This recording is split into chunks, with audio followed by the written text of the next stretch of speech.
कंचन राज मुजफ्फरपुर। छठी माई की रे बंदे छठी मैया के कृपा होते जरूर रे बंदे। रे बंदे छठी मैया के कृपा होते जरूर रे बंदे। रे बंदे अर्घ देवे जइबै राघोपुर रे बंदे। रे बंदे अर्घ देवे जइबै राघोपुर रे बंदे। रे बंदे छठी घाटे भीड़ होते भरपूर रे बंदे।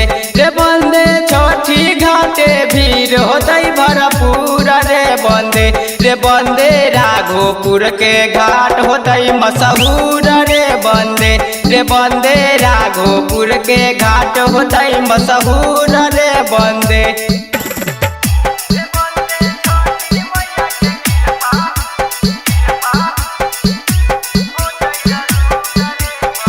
बोला बोला छठी माई की रे बंदे छठी घाटे होई बड़का के सोर रे बंदे।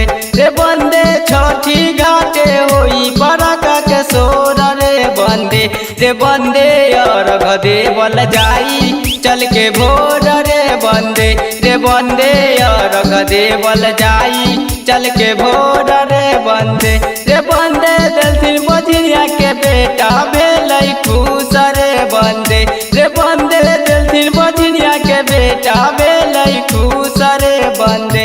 रे बंदे सुधीर सुरीला के गाना होले मशहूर रे बंदे।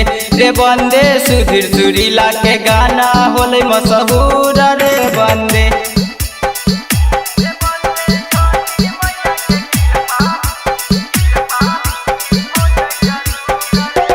बोला बोला छठी माई की रे बंदे पापी के मैया कर देलथिन अब की नाश रे बंदे। रे बंदे पापी के मैया कर देलखिन अब की नाश रे बंदे। रे बंदे करनवा हई दोष सुधीरवा के खास रे बंदे।